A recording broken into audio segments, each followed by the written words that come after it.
Legend tells us that the gods created and destroyed the world 4 times.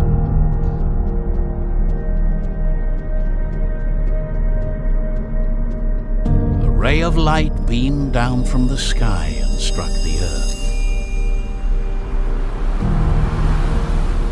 From it flowed water, spilling out over the mountains and plains. With it, life was born. After their intervention, the gods observed how this life expanded. Patiently, they watched its evolution and development. Trees spread over the arid earth, and the sky, previously grey and roiled by endless storms, turned calm. Time passed, and the ephemeral creatures that inhabited the world evolved. Intelligence and consciousness emerged. Some of the beings started to speak to their creators. They thanked them for having given their lives meaning, for things worth striving, and for dreams. With all this, something marvelous came into being: civilization. The different peoples multiplied and flourished in harmony, sharing knowledge and becoming wiser and wiser. The gods contemplated all of this with satisfaction. But then, something happened. These creatures, who had come so far, were invaded by ambition and greed.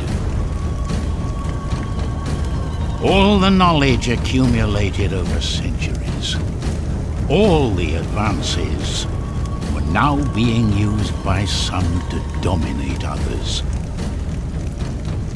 That's when the violence started. Wars broke out like a great storm, devastating everything in its path. Everything that these beings had achieved evaporated. The gods were furious. A great firestorm razed the earth and burned down its forests. The water that emanated from the mountains evaporated. The peoples were condemned, and all intelligent creatures vanished in the flames. Then the gods decided to try again.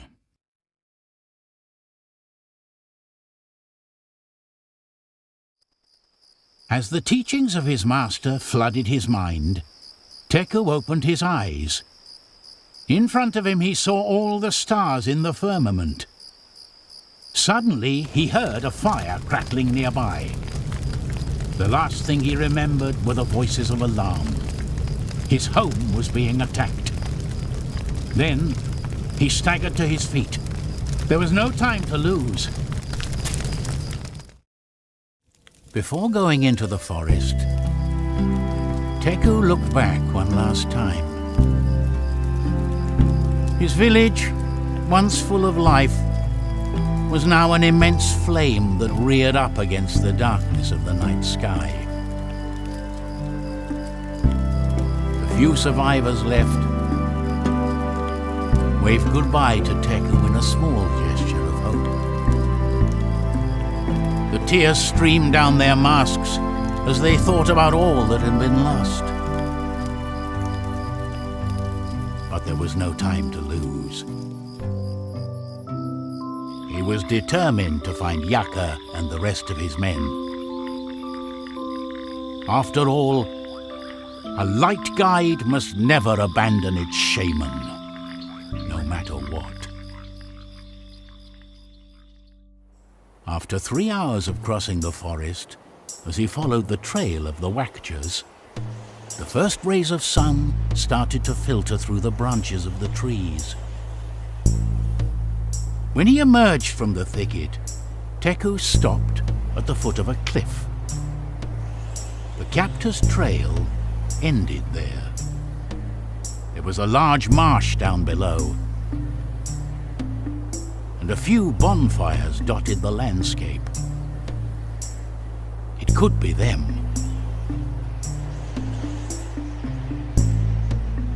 Teku leaned out over the abyss, trying to figure out the best way of getting down, without realizing that the ground he was walking on was giving way under his weight. His adventure was about to begin.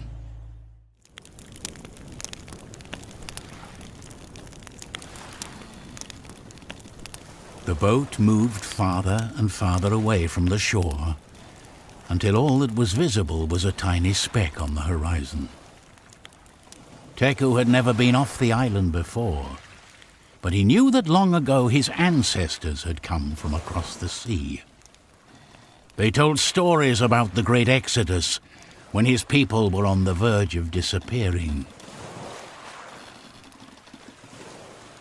The incessant conflicts between tribes had nearly wiped out the ancient villages, turning their inhabitants into nomads who wandered through the forests and jungles in search of new places to settle.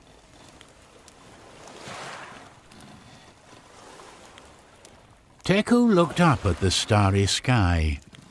He had always liked doing that. Then he remembered what his master had taught him on one of his first nights in the village temple. Remember, Teku, the importance of light in this world of darkness. When the new world emerged, they gave the stars light that with their glow turned the demons into rocks and huge mountains. It was from the light of the gods that life emerged. That's why the role you have been assigned is so important. When you were born, the stars showed that your destiny was to be a light guide. You have the ability to carry an inextinguishable flame with you, and that's why you must remain at my side. As a shaman, I am a messenger. I was born with the power to communicate with the gods, to ask them to help our people and guide them, and the nexus that joins us to them is the light. Fire. Do you understand now how important this tiny flame is? But be calm. You have nothing to worry about. Your preparation is just beginning. A sudden clap of thunder brought his attention back to the small boat. The waters were starting to get choppy. A thunderstorm was rolling in. Luckily, from the boat, the sailors could now make out the opposite shore. Teku would never have been able to imagine what he was going to find in this unknown place. As soon as he took his first steps in the tunnel, the gigantic stone door closed behind him. The light from the candle bounced down the narrow stone passageway while he searched for some clue that would lead him to the shaman. When he pointed his tenuous light at the ground, Teku thought he could make out the footprints of Yaka and his captors. He was slowly bending down to study them, when suddenly he noticed that several dark forms were emerging from between the rocks. It was a trap. When he stood up, Teku received a sharp blow to the head, and he saw no more. Teku, open your eyes. Come on, wake up. Teku sat up slowly. He felt as if his head was about to explode. Up here, by the light of the gods. I didn't think you survived the attack on the village. How did you manage to get here? I was starting to think all was lost. Despite being locked in those cages, master and apprentice couldn't hide their joy at finding one another. Teku told the shaman how some people had managed to survive the fire. He spoke of his adventure in the marshes, of how the monkeys had carried him in flight through the trees. Yaka was astonished by what his apprentice was telling him. They talked about this for a long time. Then Teku asked about the strange creature they all worshipped in the painting on the wall of the cabin.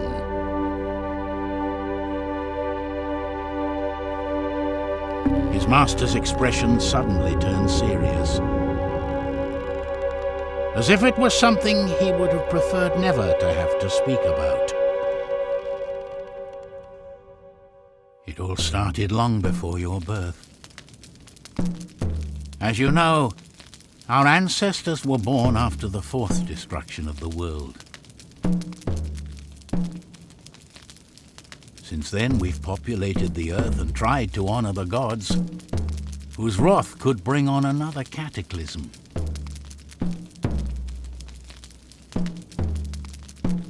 Living in harmony and respecting this world should be our very nature, no?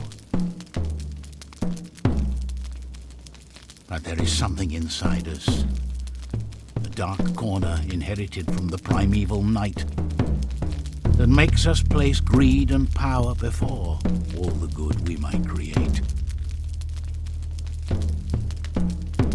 The confrontations between tribes started up again, and fire, once a symbol of wisdom and a sacred gift from the creators, began to be used for destruction.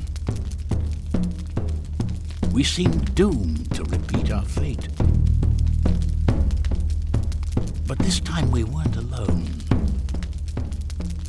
After the first eons, a creature of great power rose up in the mountains. A gigantic being with the face of a bird, full of wisdom and light. It showed us how to rebuild the cities and recall the teachings the ancients had forgotten. The tribes called him Tezca. It's the same creature you saw in that painting. But the monster Teku had seen in the painting was terrifying, more like a tyrant than a wise leader. His deep, almond-shaped eyes reflected insanity. Seeing his apprentice so confused, Yaka continued with his story. For a time, under the teachings of Tezca, the ancients were able to prosper. Until, little by little, they started to worship him as a god. Then some of them started to perform sacrifices in his honor to gain his favor and attention. In this new situation, the tribes became divided. Some started to capture prisoners from other villages to offer up in sacrifice to Tezca. Others abandoned their homes in search of some place far from all that madness. Our ancestors even dared to cross the sea. But that night, we met up with our past again. There was something in that story Teku couldn't understand. As he was telling it, the shaman vacillated, as if he were hiding something. Why would a creature as wise and good as the one Yaka was describing allow itself to be seduced by terrible sacrifices? Nevertheless, before he could ask, the conversation was cut short. Yaka waited until he was alone with his apprentice to answer his questions. He was clearly suffering and uneasy, like someone carrying a heavy weight that is about to crush him. He put his hand on Teku's shoulder and sighed before starting to speak.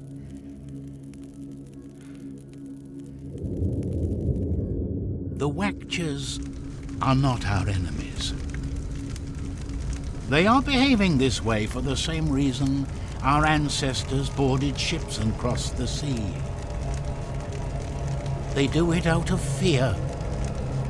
Out of fear, they capture new prisoners and offer them up to Tezca. They fear that if someday they stop performing these sacrifices, the creature could come down from the mountain and raze their villages. The moment they took me prisoner, I understood. A tribe like the Wakcha would only dare to cross the sea in a case of desperation. The worshippers of the creature were demanding a new tribute, to sacrifice the shamans. In their madness, these fanatics didn't want anyone to share the power the gods left on Earth. That way, all the secrets of the light and fire would belong to Tezca. They are the hooded ones you saw in the temple.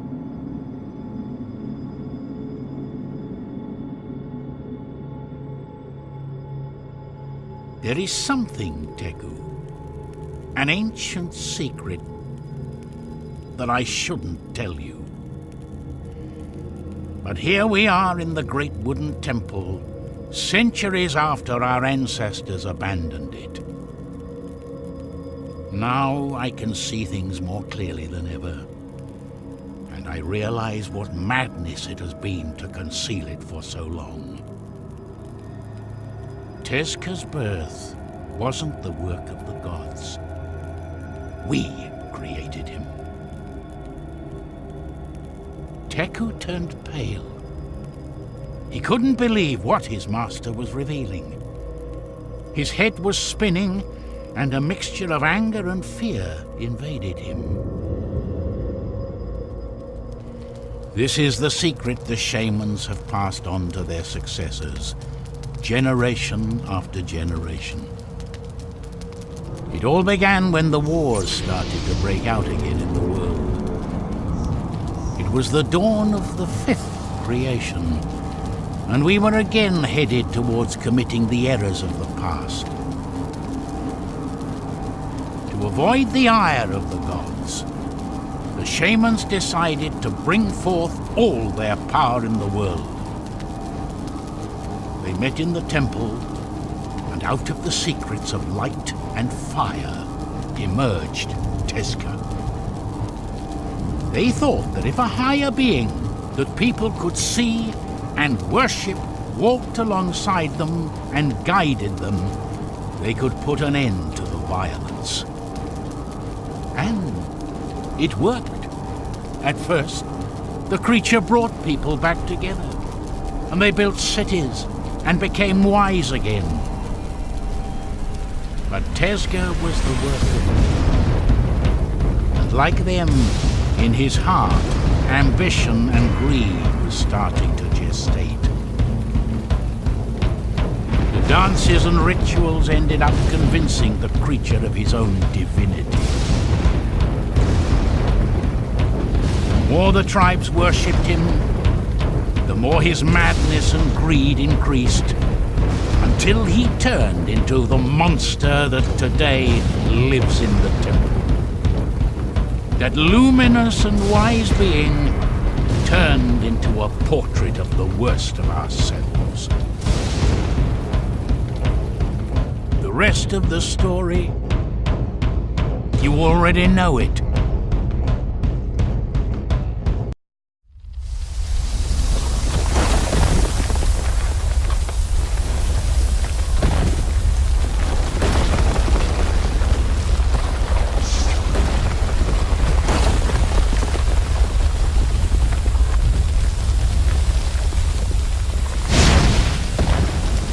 Behold, Teku, the fire of the gods is burning on the mountain again. And now what? Asked Teku. Now comes the most difficult part, starting over. The world as we knew it has ended. The tribes will be at peace once more, and our people will no longer have to hide.